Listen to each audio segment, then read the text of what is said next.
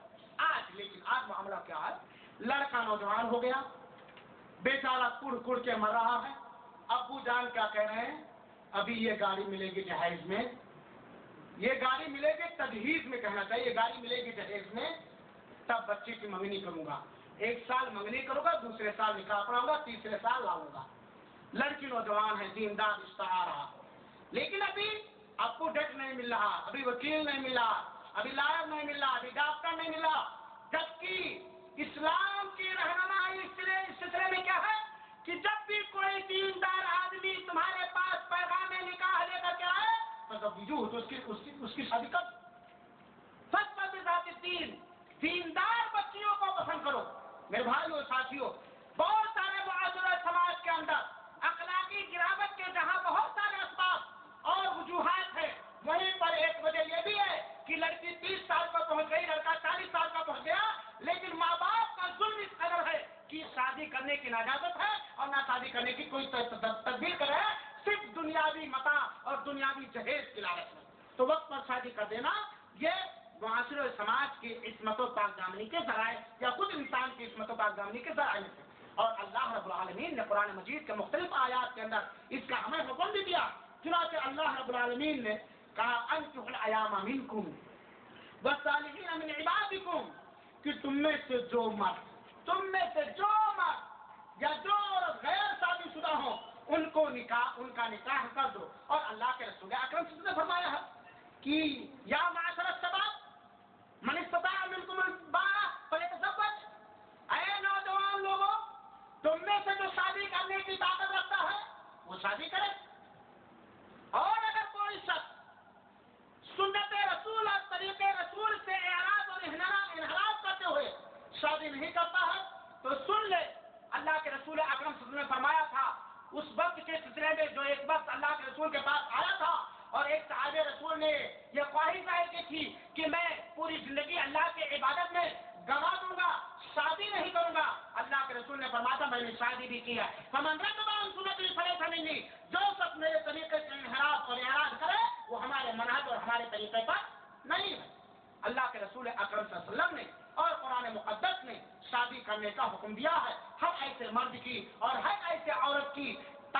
جو جس کی شادی نہیں ہو، بلکہ معاشرے و سماج کو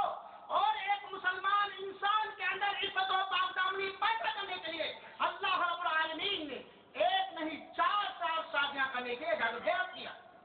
کہ اگر کوئی شخص ضرورت محسوس کرتا ہے دوسری شادی کرنے کی تو اس کے لیے اجازت ہے، تیسری شادی کرنے کی اس کے لیے اجازت ہے، چوتھی شادی یہاں تک کہ چوتھی شادی کرنے کی اگر اسے ضرورت ہے تو اس کی بھی اجازت ہے۔ اسی خاطر اور بہت سارے فوائد کے خاطر اللہ رب العالمین نے اس کا حکم دیا۔ چنانچہ یہ بات معلوم ہوئی کہ جب لڑکا اور لڑکی شادی کی عمر کو پہنچ جائیں تو ان کی شادی مناسب رشتہ دے کر کے کر دینا چاہیے، دیر کرنے میں اندھیر ہوگا، اور اگر خدا اللہ نہ چاہے کسی کے نوجوان لڑکے سے یا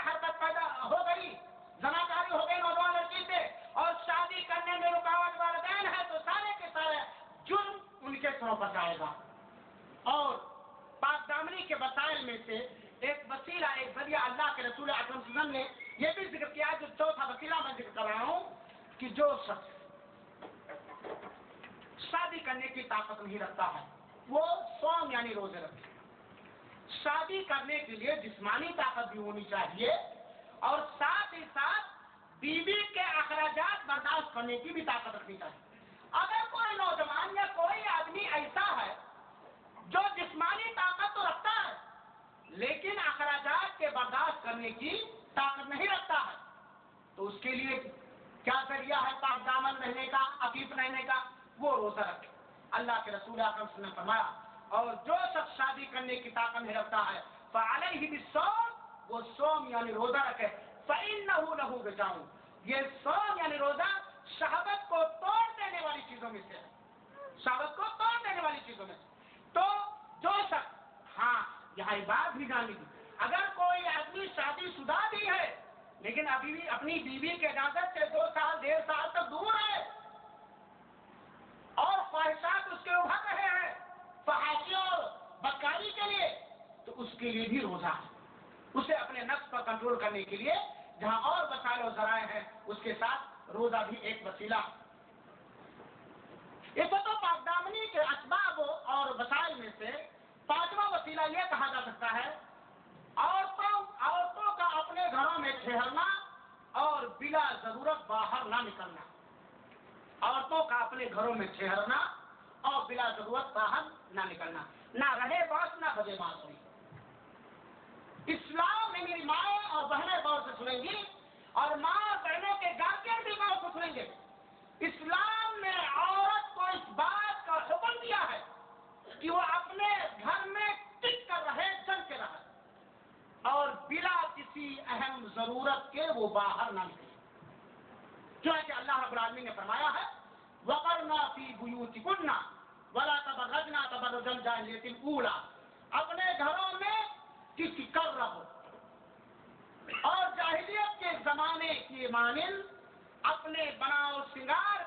کو ظاہر نہ کرو. اس آیت کریمہ میں اللہ رب العالمین نے عورت کو گھر میں ٹک کر رہنے کا حکم دیا. عورت گھر کی زیور اور زینت ہے، عورت بازار کی زیور اور زینت نہیں ہے. لیکن آج معاملہ بالکل برعکس ہو گیا میرے بھائیو سب. اگر کوئی آدمی اپنے فیملی کو بازار نہیں لے جا رہا ہے تو کہتے ہیں یہ قدامت پسند ہے یار، یہ ماڈرن نہیں ہے، یہ تو لا کر کے جیل میں بند کر دیا ہے، باہر لے بھی جاتا ہے تو کالا کالا برقع پہنا کے لے جاتا ہے. یہی اسلام کی دعوت ہے. اسلام نے مسلمانوں کو یہ حکم دیا ہے کہ اپنی عورتوں کو بلا کسی اہم ضرورت کے گھر سے باہر نہ جانے دیں، اپنے گھر میں. اس لیے کہ عورت جتنا ہی گھر کے اندر رہے گی، مارکیٹ اور بازار اور لوگوں کے میل جول سے دور رہے گی، اتنی ہی اس کی عزت و آبرو باقی رہے گی اور اس کا مریادہ بالکل سرکشت رہے گا. لیکن اگر عورت ایک استری باہر نکل گئی تو اس کا مریادہ سرکشت نہیں رہ سکتا ہے، اس کی عزت و آبرو کی گارنٹی نہیں دی جا سکتی ہے، خاص کر کے اس بگڑے ہوئے ماحول میں. تو اسلام اس بات کو حکم دیا ہے کہ عورتیں اپنے گھروں کے اندر ٹک کر رہیں. لیکن آج ساری مارکیٹنگ کون کرتی ہے؟ سامان کون خریدتی؟ ہماری ہی بیوی. اور وہ بھی یہ نہیں کہ پردے کے دائرے میں رہتے ہوئے، ماننے کے دائرے میں. میرے بھائیوں اور ساتھیوں، اس پر کئی بار تفصیلی گفتگو ہو چکی ہے. کیوں یہ اللہ تعالیٰ نے کیوں